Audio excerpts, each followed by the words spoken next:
All right. Hello, everybody. Hey, Get this set up. looks all right. No.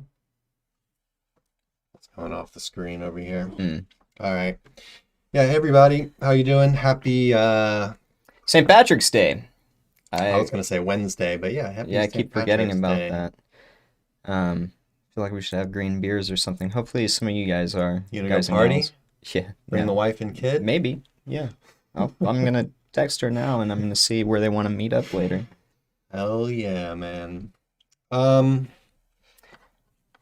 Yeah. Another glorious day here at Sir Linkslot. We're ready to answer all y'all's questions. It looks like there was a lot of people waiting today, so that's pretty exciting.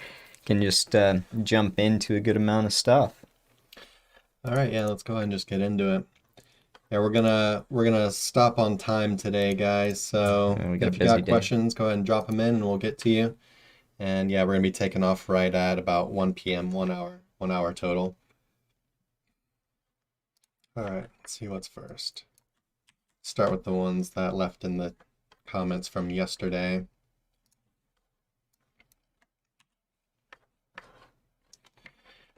Hey guys, if someone has a GMB listing with a certain NAP and decides to move to a different location or change phone number, what is the correct way to go about it? Also, if multiple citations are built with previous NAP, I believe ideally they should be changed to reflect the new details. What else besides this? Thanks. Yeah, so real quick, if you don't know what NAP is, it means name, address, phone number, and it's in the case of a local business that you're doing SEO for. And NAP for local SEO is probably one of the more important things that you really need to consider to rank well.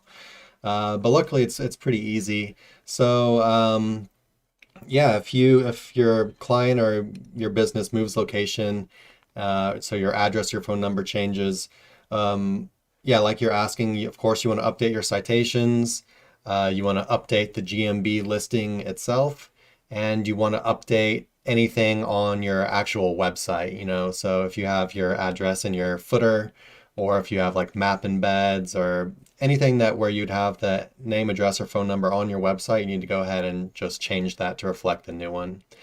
I think that's pretty much it. I mean, Yeah, so what Chris is saying is correct. If you've got a physical location or something, so, if you've moved and you've got a physical location that people go to, then obviously you're going to want to make sure clients are getting to the right spot.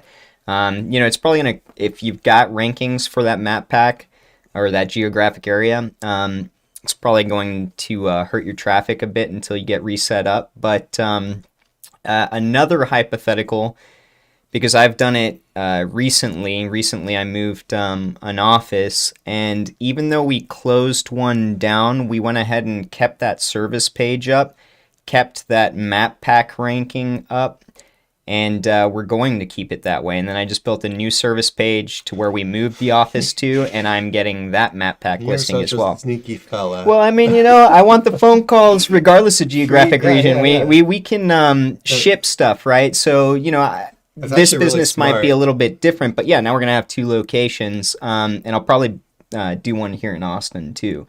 So then 3 locations, but only one is an actual physical place that people could go So to. you're gonna set up different location pages on the site? Yeah, different location awesome. pages with citations specific to those location pages for each page. Yeah, we had a question, or we've got multiple questions on this actually regarding GMBs, and like how to get a GMB if you don't have an actual address. And this is actually a really funny way Yeah. to go about it. And so the solution would be move somewhere and then send for a postcard and then move again. Yeah, and I mean you can do that, or you could get on Craigslist and try and find people that'll let a postcard arrive at their residential address for, typically a fee or something. So you can really blow this out of the water. If you're thinking out of the box, people got really accustomed to just buying them from providers, but it's not a loophole that works anymore. So yeah, think outside the box a little bit. But I don't know if that would work for this question. It depends on the business model, but it's worth considering. Yeah, definitely not everyone's going to have that option, especially if you're working with client sites. But yeah, just get back to the question. Change everything on the website that mentions whatever was changed. Change it in your citations. Change it in your GMB. Am I forgetting something? Is that it? I can't really think of anything That else, sounds right but to me, yeah. yeah, should be good to go. All right, let's see the next one. Oh, God damn it. We said we weren't going to answer that again. All right, what's your recommended WordPress plugin? Here, I'll just answer real fast. Okay. What's your recommended WordPress SEO plugin? Thanks.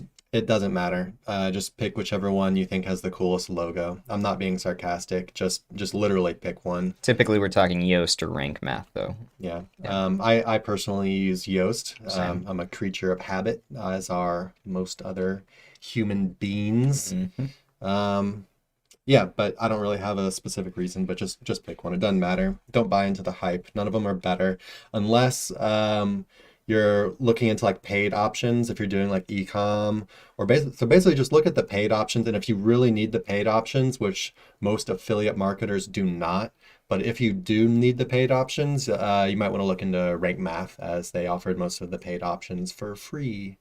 But there's also talk that Rank Math might be, basically like snooping on your data and selling it somehow. But you also want to look into that yourself. Don't trust me. Yeah, pick one with the coolest logo.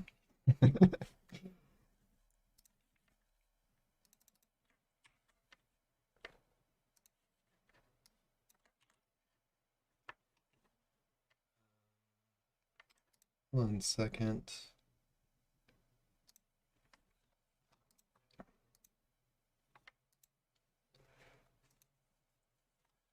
All right. Let's see. Oh. All right. When the competitors have not built any links, do you build links to that money page you are trying to rank?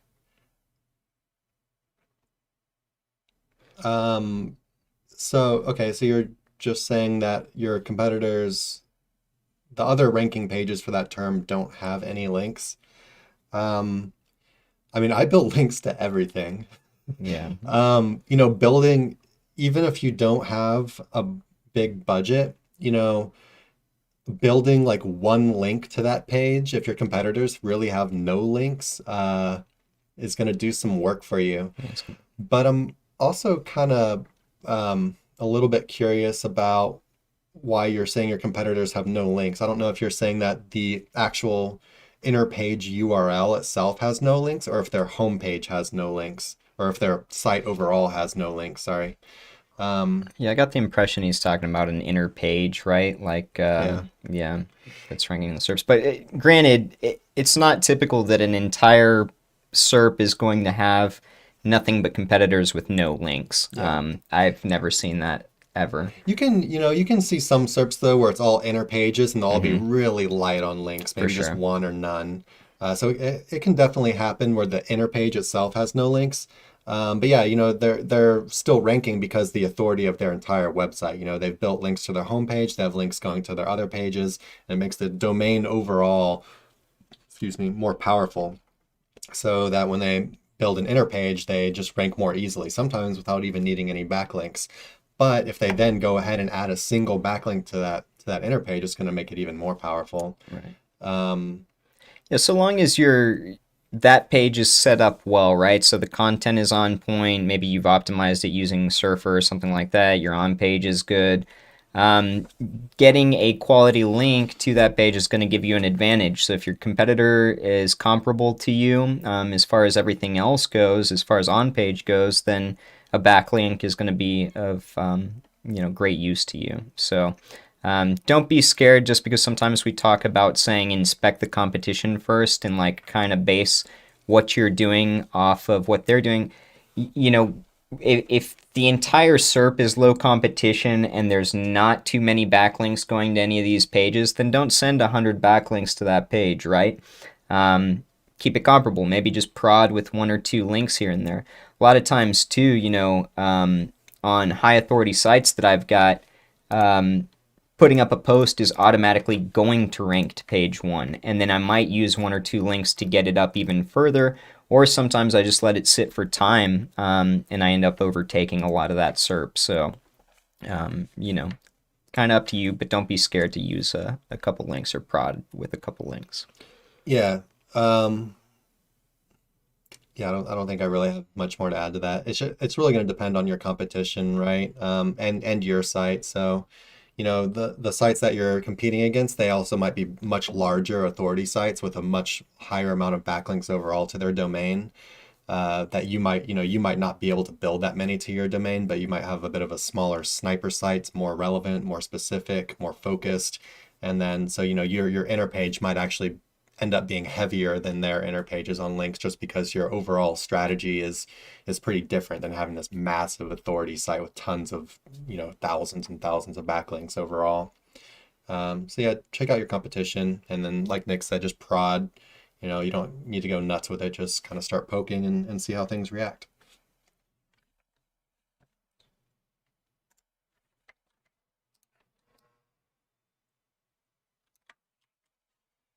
One about blog comments. I just like due diligencing. The verb now.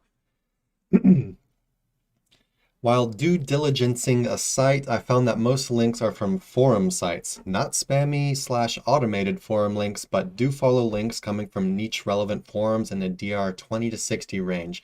I don't know how to evaluate this. My evaluation for that is those are awesome links. I don't put them on the same level as like a guest post or a niche edit or a PBN. We consider blog comments to be pillow links, right?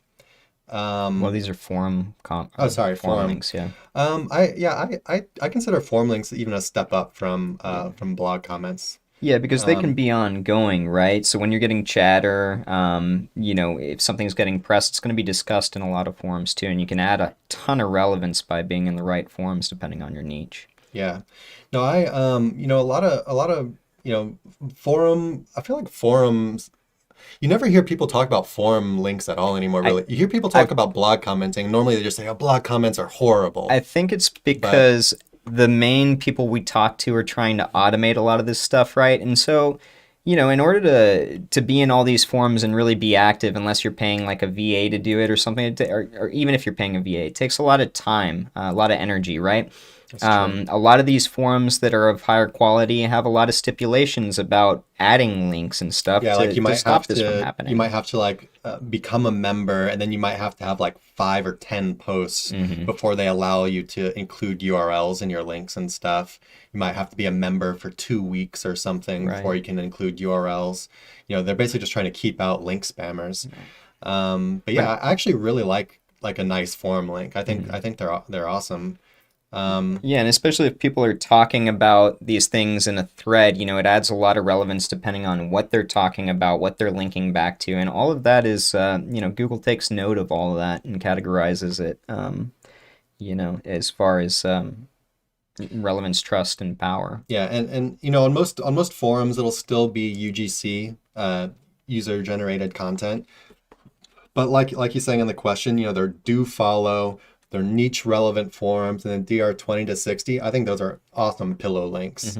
Like I said, not just good ongoing links. Yeah. Not exactly the same as like a guest post or a niche edit or a PBN link, but the stuff we consider pillow links, which is more like the padding or the diversity. Good blog comments, good forum post links are pretty cool. Good postalones. Good postalones. I really want to answer this one. You gotta hold your horses, buddy. All right. I will do it next. I actually, it's a new thing to me, but I think it'd be kind of fun. All right.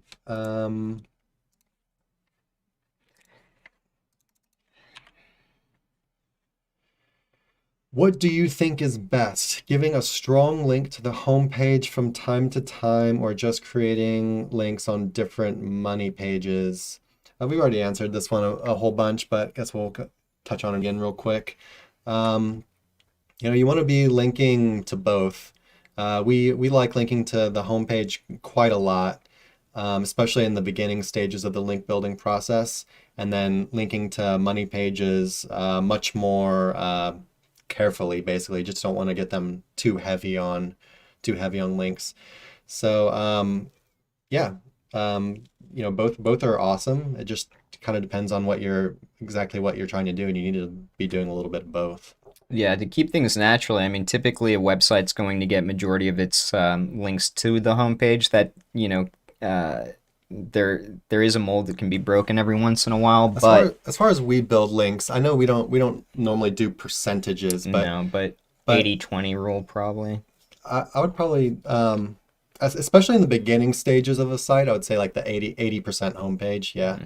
Mm. As the site moves on, further down the line, I think that ratio might slip a little bit, maybe, like 60/40, something like that. But I think the way we normally build links is pretty heavy on the homepage Hmm. with natural anchor text, right?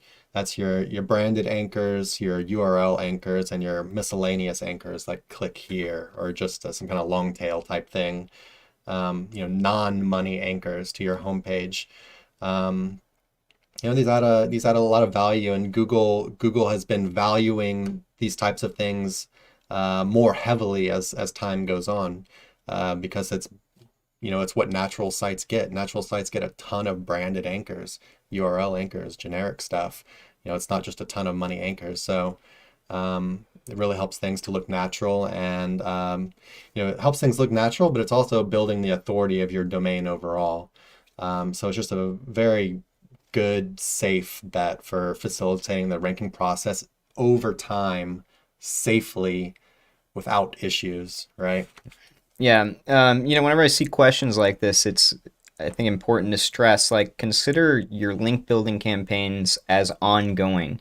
I think a lot of people conceptualize buying links as like, oh, I'll just, get one and then it'll all be good, and maybe I'll send it to the homepage, or I'll send it to the inner page. But, you're trying to create a balance of this over time. So depending on what your budget is, and then how long the half-life of that budget is, you go from there. But yeah, there's typically not many months where we're not sending at least something to the homepage, even if we're heavy on the attack of inner pages.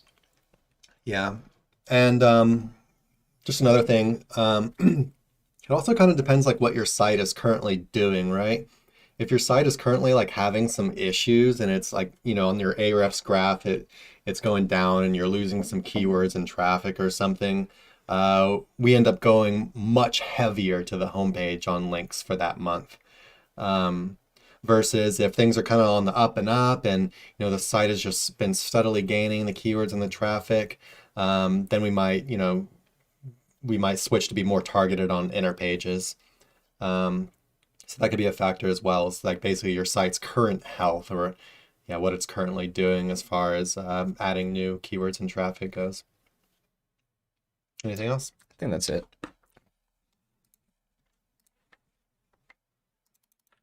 Oh, you want to answer this That's other all one? right. We can just go in order.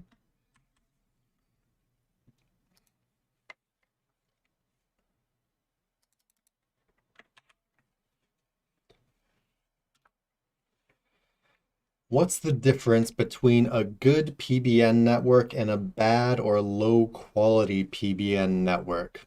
So I guess you're probably talking about like buying PBN links. Um, so, how can you tell the difference between a solid PBN that's okay to buy links from and one that you probably want to stay away from? And I'll let Nick go into Nick's the resident PBN guru here. Well, I know this stuff too, but Nick is really the specialist on PBNs. to keep it simple, since there are a lot of variables that can kind of work in your favor, even when we're talking about spammy PBNs, a good PBN or a good network is going to be one that holds the test of time, so relatively low D-index. How do they know that as a client, though? Yeah, see, that's why I wasn't really answering it from that perspective, or I wasn't going to, because a good PBN is going to give you an influx in the SERPs, right? Now, if I'm talking about building a PBN, or like if I'm looking at two PBNs, What makes a quality PBN versus a non-quality PBN? Well, a couple of the things that can be looked up is hosting. So we can see where it's hosted. Typically, if you're talking about super cheap hosting, that's one of the big negatives that you see a lot of really low-end suppliers using is 99-cent or lower monthly hosting fees. Now this creates all sorts of problems because essentially these sites are hosted on shared hosts that are typically connected to a lot of really low-end spammy sites. This can lead to massive de-index rates, and typically if a supplier is using, let's say you ordered 10 links and 9 out of 10 of them are on these low-end hosting providers, then it's probably going to be a red flag because it's a matter of time before you're going to face some sort of problem. Next thing to look at is who's on the sites themselves. So how many backlinks are going out to what you consider clients? Are there any authority outbound links? How many links total are on the site? How many posts are showing? Right, And is there let's any... go a little more detail into this. So you said, but you want to check like who the site's linking to. Yeah. Right. So Like what other who sites do you they're think is linked. paying to be on that PBN, Okay. right? So you want to make sure they're not like super spammy, low Yeah, quality is there sites like this. Viagra stuff on there, porn stuff on there on a general site? Like, is it hyper general and the content's like really low quality? Then you said you want to check and make sure there are outbound authority links. Yeah, just see if there's any of that in there, or is it all just going to, low-end affiliate sites, things like that? Yeah, you want them to be linking to other stuff that's not just paid links. You want Right. them to be linking to some quality authority sites as well. What'd you say next? And then I guess, you could look at content quality. Is it spun content? That's going to be something that you don't want. Typically the new age PBN, like the ones we have in our rental network or in our personal networks, they operate more like a Fiverr link farm type guest post, right? It's not the lowest quality. It's not spun content. It's not something that would pass as a high-end site that's going to sell something, but it's going to be you're saying good for a our Google. PBN could be seen as like a low quality guest post. Yeah, like a Fiverr guest post, Not a little basically. bit different because it's got all that homepage power. Right, for sure. I'm just It talking about like, feels the when quality of the outbound links and the content and the feel and the money that you spend, from hosting to upkeep is more in line with, like a not so monitored guest post site, right? So things have changed because 5+ years ago, you could really get away with spinning content, having absolutely no design, and just letting things roll on a blog. It's not really the case anymore, and I've gone through a ton of de-indexes. So What yeah. about as far as like pricing? You see people posting in some groups or selling on Fiverr where, you get I don't know, 50 PBN links for $5. Is that pretty much instantly mean Yeah, it's going to no? be a no. You can't realistically cover hosting costs on a quality network, content costs on a quality network, etc. at that price point. And so, anytime that I have bought to test any of those vendors, I don't even understand how they cover the content alone. it's all just spun, Makes sense, yeah. spun content. And so, a lot of times the sites that you get on are going to be de-indexed already because they've just got massive amounts of these sites and they're just throwing content through them nonstop. They don't check indexation. They're probably linking out a ton off of them as well. Yeah, and to anybody, right? So those are some of the things you'd want to look up.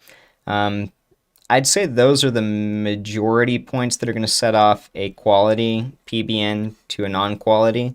And I didn't get into it, but a way that you would look up the host is you could go to whois.com, put in the website, and then reverse look up that IP address for that hosting company, and then you can actually see what kind of other sites are on Let's there. go ahead and do that real quick.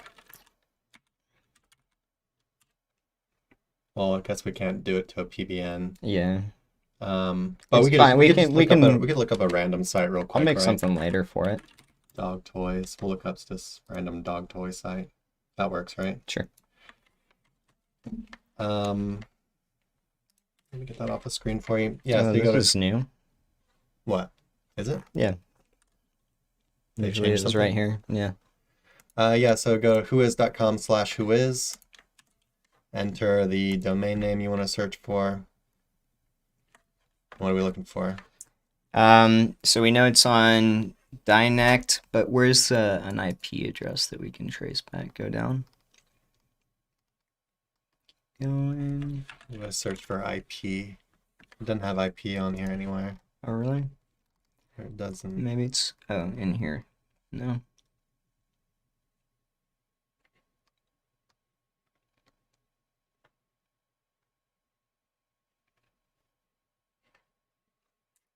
Oh, is it redacted now? Could Keep be going. redacted. But I searched for IP and I didn't find IP anywhere except for up here. So, do you want to try one more? No, just move on. I'll make one for this later. Because maybe Whois does have that redacted now. Just try one more real quick. I just want to check for my own curiosity. Let's try this one. Maybe like a lower end site. These aren't PBNs, by the way, that we're testing. I'm just picking out some random big authority sites for like dog toys. So,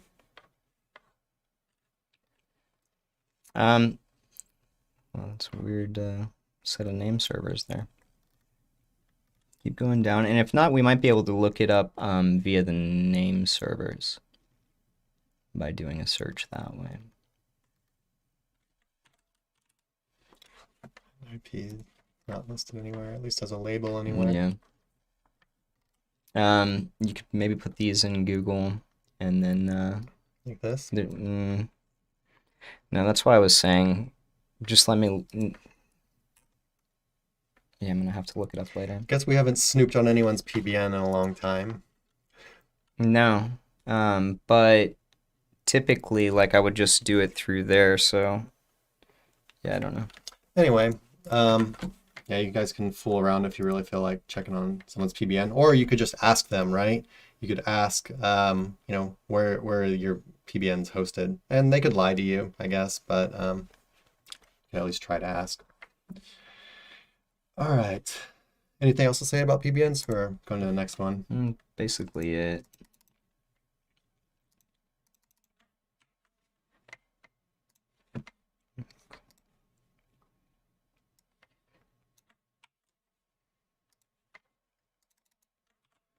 All right.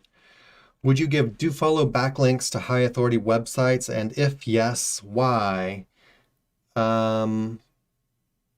Give backlinks to high authority websites. So, okay, I guess you're talking about outbound authority links. And yeah, when you're doing outbound authority links, you want to link to authority sites, right? You want to link to high ranking websites. And I always do outbound authority links as do follow. I think they should be do follow, right? I always do them as do follow for outbound authority links. Like you want them to be do follow, don't you? I mean, some people no follow all links, right? Like a lot of the true. high-end editorial websites no follow stuff. So it's just about keeping things natural. But on my personal sites, yeah, I do follow authority outbound links, especially if I'm using other do follow outbound links on there. Then I just kind of keep it uniform.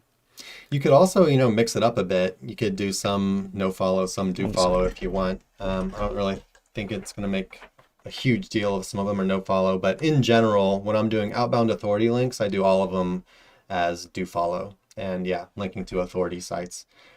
That's the point of, you know, outbound authority links is, you know, you want your outbound authority links to link to authority sites and not to some like low end site, because you know, let's say it's a guest post or whatever. So you know, you have one link going to your client's website or your website, and that's going to be the lowest authority site that's being linked to on the article. The other things that you're linking to from the article, you want to be, you know, higher end stuff, the authority stuff. It kind of just shows that your website is thought of in an authoritative way because they're linking to authority stuff and you. And yeah. Yeah, I just always use do follow.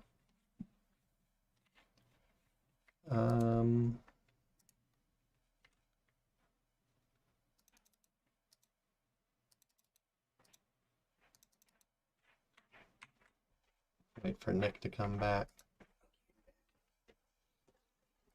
Whatismyipaddress.com should be able to get you hosting IP addresses. That's the site I was looking for. Okay. So yeah, you can go to whatismyipaddress.com to check out. Throw in somebody's PBN, and then you can reverse look that up to see who else is shared on that hosting. Cool. Bunch of aggregators if you just type it into Google. Looks like we got one in the chat. Let's go ahead and get to this one. Yeah, that's a good question. Oops. All right. Excuse me. Let me get some water real quick. So, do you test your PBN domains, like adding content with an external link, and see if there's any improvement in 3 to 4 months of that external link? My answer is no. And the reason that I don't is because based on the way that I source my PBNs, I know they're going to have clean backlink profiles. Typically, I buy aged domains. And so aged versus expired is where we get into letting them sit for longer. But typically, I only link out to authority outbound links and let that PBN or a freshly built PBN sit for at least 1 month before I ever link back to a money asset. But you're not necessarily looking for improvement. No, not looking for improvement. I'm just building a clean website, right? But you're talking about aged domains, not expired domains. Yeah, but either of them I'm going to let sit. So aged domains I might let sit for like a month with content, authority outbound links on there before I link back to an asset I'm trying to improve rankings for. For expired, I wait for it to get indexed and then maybe you see some like movement in the SERPs. Typically it's like 3 to 4 months. Yeah, so it sounds like your question is probably actually talking about expired domains. Could be wrong, but if you are talking about expired domains, yeah, like Nick said. Well, see, I see this a lot, and I'm not too fond of the idea of quality testing your PBNs. The reason is because if you're sourcing them properly, then they're supposed to operate like normal websites. So like you've got a clean backlink profile, it's about a specific niche, etc. And all around it's built quality. So then when I see, people talking about like hitting, 30, 40 different testing points before making sure it's safe to link from, it's like there are so many variables involved with testing sites like that if you're doing it to every single one, it's a waste of time if you're sourcing things properly and then you're diversifying your backlink profile properly. Hypothetical, if you've got a monthly link building campaign that you're budgeting for every month and then you throw in like a horrendous PBN, it's not just going to kill your rankings. Now it might give you volatility or something, but if overall your site is clean, then it shouldn't adversely affect you. So if it is an expired domain, you're just waiting for indexation, and you're just going to let it indexation, and then all of them, like I want to see have been indexed for at least a month. Have some kind of movement in the SERPs, I guess. Then it's safe. It's basically once I feel like it, is a legitimate site in the eyes of Google, then it's safe to link from. And then, another thing too, PBNs, they come in a lot of variances of power, right? And the way that Google registers whether it's going to affect your money site positively or not takes a long time sometimes. And depending on your link profile, like if you don't have a lot of backlinks and then you hit that site, let's say you've got like 20 referring domains, you hit that site with an extremely strong PBN link, you might not see results for months. And it's because like the trust flow just isn't there, even though it's a good PBN. Or You might see extreme volatility up front before you actually plateau somewhere. Typically, it's up top. But that volatility is to create some sort of insecurity, in my opinion, that'll get you to, remove a link or prematurely do something like that. So patience is key too when setting up your PBN and then utilizing it. It's supposed to be part of an ongoing monthly campaign. So if I'm being honest, whenever I use PBNs, they're one of several other link types I'm using for that month. And, all of that together is what resonates positively in the SERPs. If you're sourcing your PBNs properly, making sure they've got good backlink profiles, and then you're building them footprint free, and if a higher tier quality content, stuff like that, making sure you've got your authority outbound links in there and that it's healthy and resonating in Google, then you're going to get positive influx from using them. Cool. All right. Which one of these should we get to first? Let's do this fun one. Because I kind of want to look up. Well, probably don't. Actually, I think I know.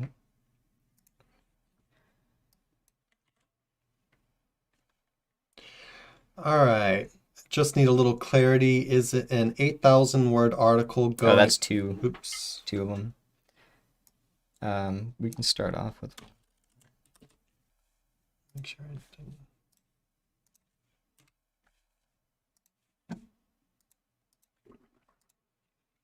All right. I know domain names don't affect Google SERP rankings. Okay. I don't know why you think you know that. Oh, anyway, I know domain names don't affect Google SERP rankings, but if my domain name has a curse word in it, can that have a negative impact? I.e., I just won't say the this site is a blog and it wouldn't be a site that's rated R or for mature audiences only. All right, so first of all, in your first sentence, you say, I know domain names don't affect Google SERP rankings, and I 100% disagree on that. We just did a case study recently with an EMD, an exact match domain, meaning the domain name is an exact match of the keyword, and they still work insanely well in 2021. I have seen this around that there's some kind of, I don't know where it's originating from, but I've seen it in a couple different groups or questions or whatever, where people are saying that domain names shouldn't or don't need the keyword in it, and it's a low ranking factor. No. Yeah, so what we 100%, absolutely 100% disagree with that based on current work that we're doing. Keywords in your domain name are maybe the number one single ranking factor, right? Of course, you need all your other stuff like your content, make sure you're covering a topic completely, EAT, you need some authority, whatever. But as far as like a single change you can do to your on page, I guess you can't really change your domain name, but you can start with a new domain name. It's probably like the single strongest factor, right? I'm not saying you need keywords in domain. There's tons of domains that just use branded, and that's good as well. But it's just a different strategy. You can get an EMD with a keyword in your domain, and you can really snipe a term, right? Yeah. Personally, I like partial matches. They're more for almost any campaign I'm going to build out. So yeah. Now, oh, go ahead. So I was just going to say, we wanted to clear up the first sentence. Keywords in the domain do affect SERP rankings, but now let's get to the rest of the question. Basically wants to know if a bad word in it. The thing with the bad word is, like, I guess it can make you edgy, right, etc. If this blog isn't going to be about, I don't even know what some of these things are, to be honest with you. Let's go ahead. I want to look. But I've got an idea. So OMG. Here's. If some of y'all aren't familiar, Fuck Jerry is one of like the most famous marketing companies, I think, in LA that I know or have heard of. So just type them in and see. We can put them in Ahrefs. Yeah, let's see what. And just see what they're doing, because they're a marketing company, right, with a name like Fuck Jerry, which is pretty funny. What's I don't know. You're gonna Fuck Jerry. Jerry. They don't even rank number one for their own site. Really? Maybe. Well, maybe I have to type it like this.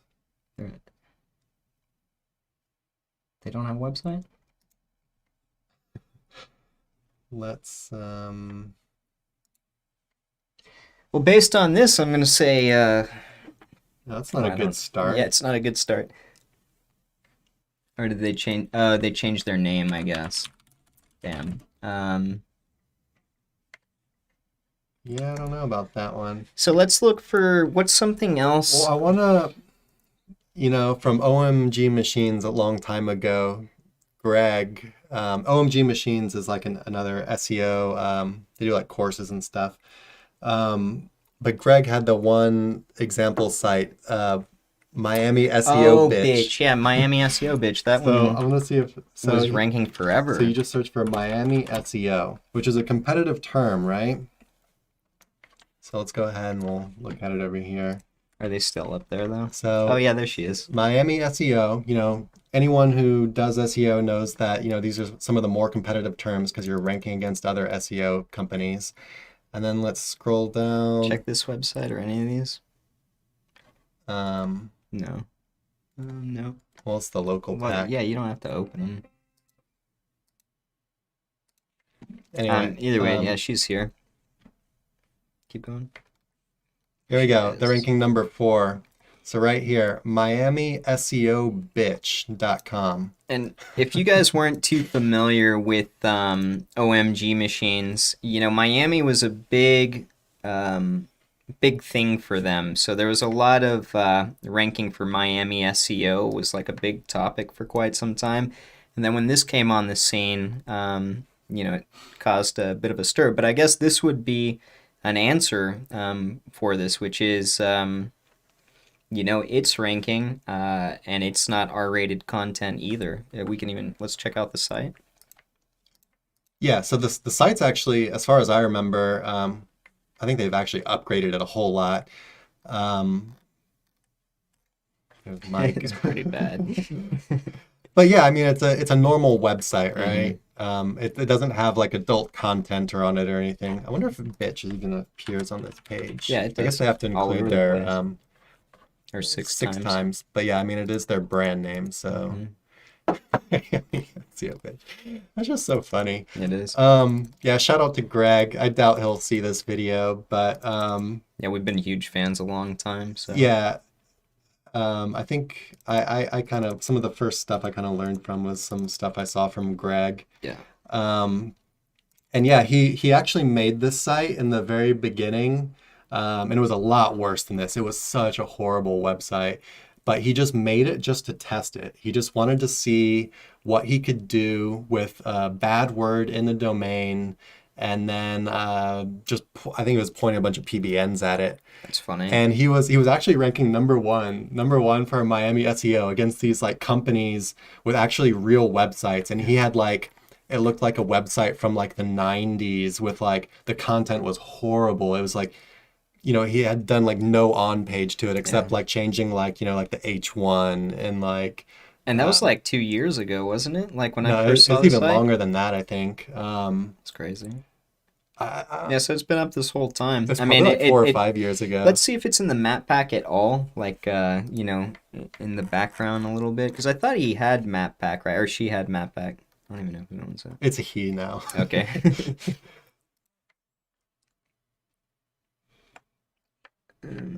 Oh, so there's Cotton Grammars. I remember that was the original.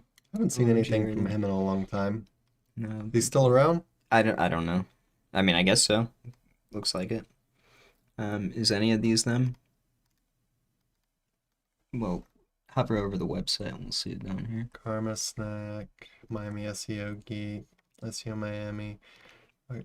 They might also not have a GMB though. Because I don't think any of them Yeah, are maybe actually not. based out of here. They were probably doing it on like a, if they even had a GMB. Like in the beginning, like Greg didn't have a GMB to it. It was Probably literally not. just like the worst website you've ever seen with PBNs pointing to it, Greg- outranking Greg all the made competition. epic tutorials because they were always just, he liked to rank really kind of very simple looking websites, and he was good at it. He had this course called Treasure Map, which was epic Yeah. information. Is Greg still putting out content? I don't know. I haven't watched a course in quite some time. Yeah, but so it doesn't look like they're in the map pack, but I guess that they probably just don't have the GMB, Yeah, to be could honest be. with you. But yeah. But yeah, so to answer your question, yes, you can rank a website with a name like that. So, however, for just audience purposes, sometimes being edgy can give you a leg up, and sometimes being an edgy person can, snipe your ability to gain some sort of following. So, yeah, I guess it all just depends on who your audience actually is, is it going to be worthwhile to be edgy like that? Yeah, but it should not affect your rankings. Like, I wonder how many people hire the Miami SEO bitch. They're ranked number 4 Mhm. for a competitive SERP. And people shop around for Yeah, they probably SEO. think They try to I would get think super it's funny, cheap rates. like maybe I'll call them. I bet they But get. then I'd be but- on, yeah. I bet they at least get a ton of emails and calls just Yeah. from being up there. Probably. But it probably does turn down conversions a bit. I would feel like the more professional type, yeah. But then again, like I said, Fuck Jerry was a huge PR company. But maybe the clients that actually wanted to hire you would be like cooler. Yeah, cooler. Yeah, maybe you get better clientele, easier to deal with. Yeah, maybe they wouldn't be as like horrible as a lot of SEO clients can Yeah, be. the type that invite you out and grab a few beers and then pick up the check after you're done talking business. Oh, cool people. The best clients give free food, apparently. Yeah, beers. All right, let's see what's next. Can't believe that site's still ranking though. Yeah, That's that's awesome. cool. Let me clear some of this out. Let's check on here as well. All right, how much time we got left? 13 minutes? Yep. All right. Have to answer a couple questions. Let's see, what's a good one we haven't answered Let's go before? with the hosting one, I guess. This one? Seems like a simple question. I think a lot of people probably ask.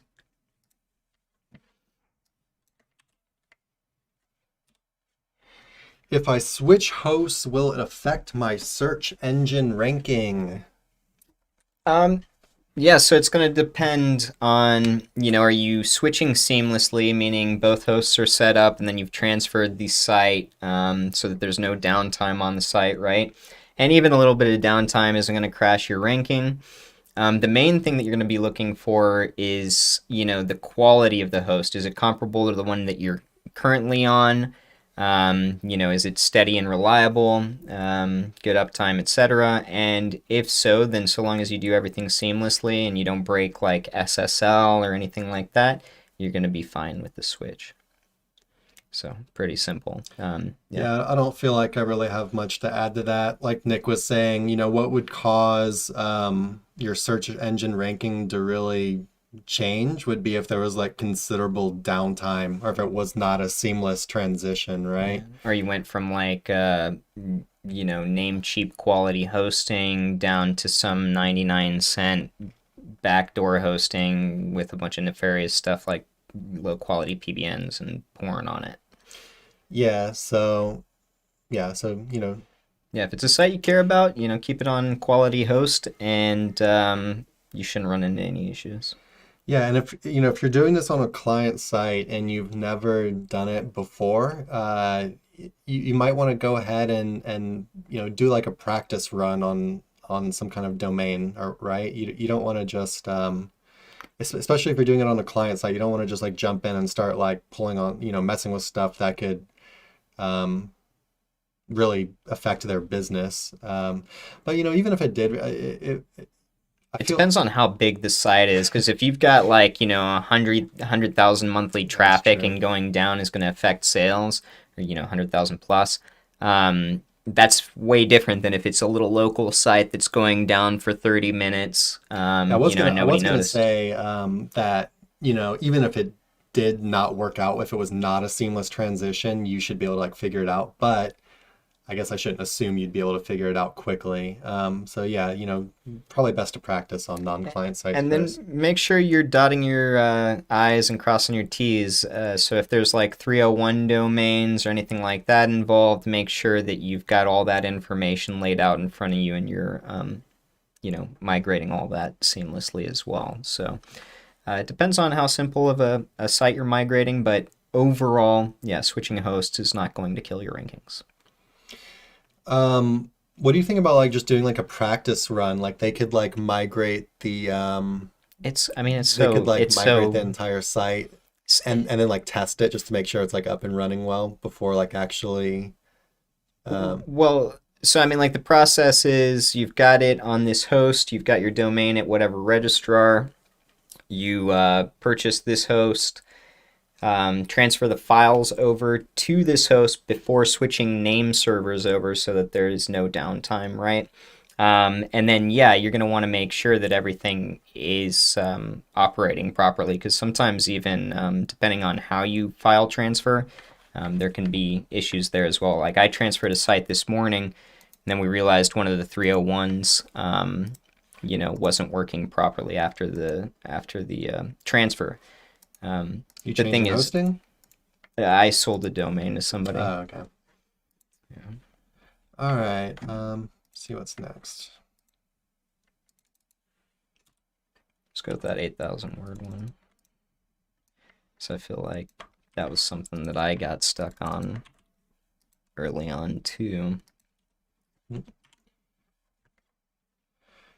Just need a little clarity. Is an 8,000 word article going too far for a blog post? It 100% depends on the competition, right? If you don't have any tools, you can literally just go on to page one for the keyword you're trying to rank for with that blog post and just copy and paste the entire article into like a word counter, a free online word counter, and just look at what the word count is and find the average, I don't know, of like the top three. We generally just use like Surfer now to check really quick. When we're making new content, it'll just tell you, you type in the keyword or whatever, and it tells you the top ranking pages and shows you all the different word counts or whatever. And so, if let's say your top three, let's say the top five rankers all were like 1,000 words, 2,000 words, 500 words, 800 words, and then you're writing an 8,000 word article, I would say it's too far. I would say, you basically want to like look for an average or just take the highest word count one in there and go over it just a little bit. Or you could take the average and go over that just a little bit. But basically, if you shouldn't really need to look beyond what's currently working for an answer. With a lot of things in SEO, you look at what's currently working and you, I don't want to say replicate, but you do something similar or maybe do it a little bit better, right? Google is constantly showing you on the SERPs what they want. They're showing you exactly what they want for those SERPs. And even then, like an 8,000 word article, it could end up working out well. I just probably, it's just not, I kind of look at what's currently working and I replicate rather than trying to break down new barriers and test something new and go that route. I look at what's currently working and I just do it better. Yeah, and a lot of times when I see newer people asking something about this, they've got the idea that just having an extremely long article is going to make it rank, but that's not typically true if that's not what's there as far as, competition goes. It can though.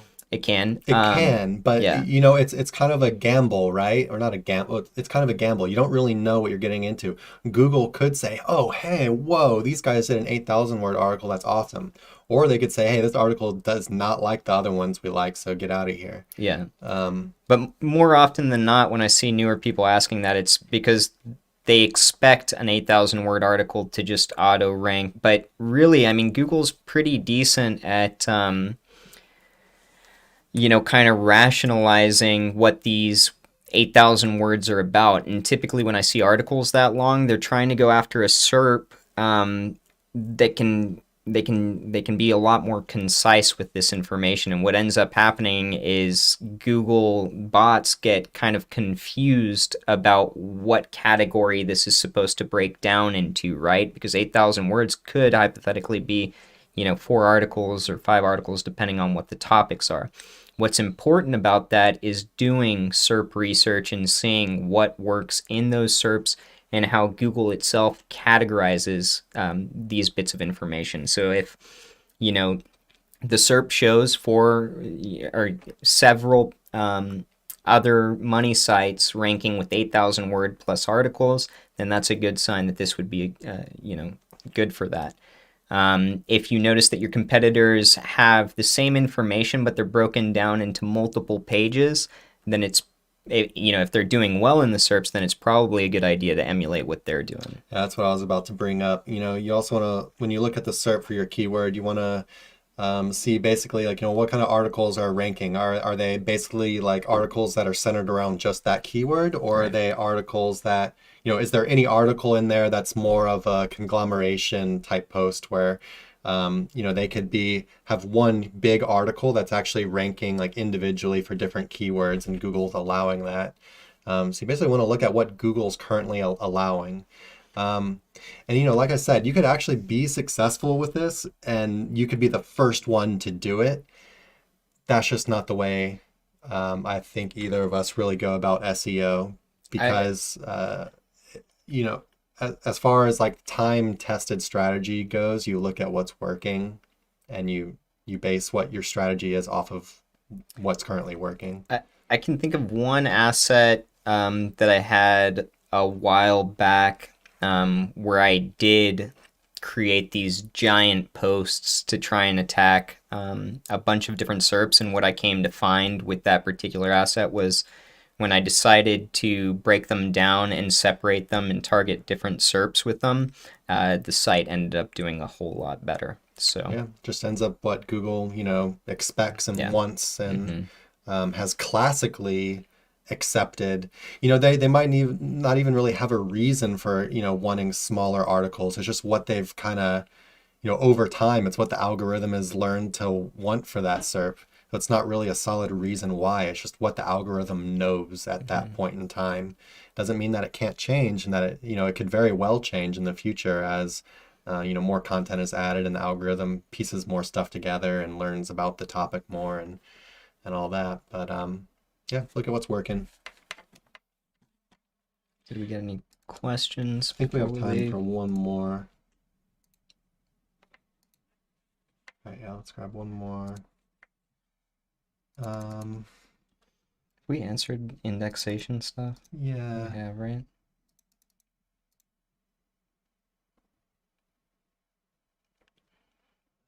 That's actually a decent question. Sounds simple, but Which one? How many clients would you consider? Because it is simple, but a lot of it's about quality control. All right, yeah, let's do that one. I think it's the best one of the ones we have left.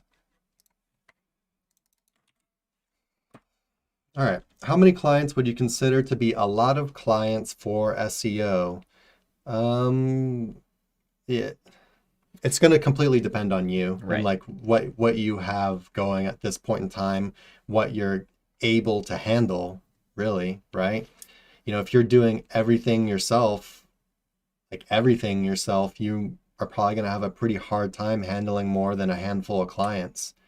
3, 4, 5 clients is probably going to be a pretty full plate if you're doing like everything yourself, content writing, on page, backlinks. If you're really doing everything, like that's a lot of work. Yeah, and we're talking about, I'm guessing this is like an agency question if you're an SEO agency, right? You want to make sure that you're giving your clients,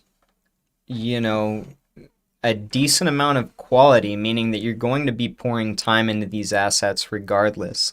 Depending on how you've got your business structure set up, some people are going to be more adept to handle a lot more clients than others. And so you need to be realistic with who you are. if you are a one-man agency just getting started, you understand SEO, you know how to rank sites, but you're just getting started, don't blow yourself out of the water. Like, you can get 2-3 clients at $3,000 to $4,000 a month. You could probably even do a little bit less than that and do perfectly well as an individual.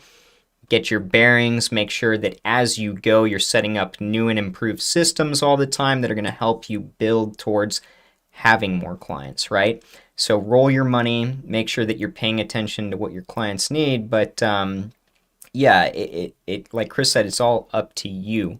But we do see a lot of people that typically get a little in over their head. Maybe they're really good at sales, but they're not good at SEO. And so even for somebody like that, I would say 1 or 2 clients is probably too many, because in the end they end up running around like a chicken with their head cut off, not knowing how to achieve what they sold the client on, and then in the end they burn their own reputation, which you've got to you got to be able to maintain that if you want longevity. Yeah, you need to, as far as scaling, trying to get past a certain number of clients, whatever, you need to figure out what your strengths are. You need to figure out, what you're spending the most time doing, and you need to figure out, basically the cost benefit of, or the cost of like outsourcing those things, and then weigh like, the cost of outsourcing it versus the time it takes you to do it yourself. So, if you're spending like, I don't know, 10 hours a week writing content that you could go to somewhere, maybe it doesn't have to be the best content. Maybe you can go somewhere and get it pretty cheaply, like iWriter or whatever. Then, those are probably going to be the tasks that you want to start looking at outsourcing first, right? The lowest end stuff, the lowest pay stuff, you want to start outsourcing that first, or the stuff that just eats up tons of your time, or that you don't even know how to do well. So like Nick said, the guy who understands sales and for some reason he's doing SEO but doesn't really know SEO that well, he's probably going to want to outsource the whole shebang, right? Yeah, and we've dealt with quite a few. Yeah, there's tons like of people that. running around doing this in SEO, but probably in every industry as well. Yeah. There's people that go around, and I'm not really knocking it. I mean, of course, it kind of bothers me a little bit, but they're selling something, and they actually do very well for themselves, because they're so good at sales, and they're getting these nice clients and stuff, and they really have no idea what they're doing. They're in way over their heads, and they're passing it off to other people, and they don't know how to audit the work properly. And if something goes wrong, they don't understand why, and then they're constantly shopping around for different providers or whatever, and they really have no idea if the last provider was bad or not, and then if the new one is bad or not, and they can, if they don't really figure it out, they can end up kind of floating around and really not delivering a good service. But if their sales are good, I guess they can just coast off that. Yeah. Words to live by from famous SEO Stephen Floyd. You got to be able to inspect what you expect. That's our second shout out to the Yeah.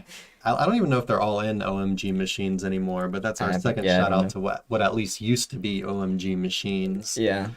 Um, But it's true, you're going to freak out. It's like, I admit I'm bad at accounting, and recently, holy shit, did my head just explode with, having to figure out a whole bunch of information really quickly. But that's, you don't want that to be from the get-go. And it's just, it's better to understand what you're going to expect later on than to just dive into it. Yeah, so just to recap, a lot of clients would be just basically more than you can handle, right? And the number's going to be different for everyone depending on where they are as far as what they have automated, and basically what they're doing themselves and what they are passing off to either automation teams they've built or to providers, someone like us doing backlinks, for example, or content writing providers or whatever. So, that number could change from anything. Even, someone that's new in SEO, maybe 2 clients is a lot. Maybe 2 clients is more than they can even really handle because they're, Depends on the client too. Like some of them depends call on you. the size of the site. Yeah. Hey, why am I not number 1 yet? Every day. You gotta learn how to handle them too.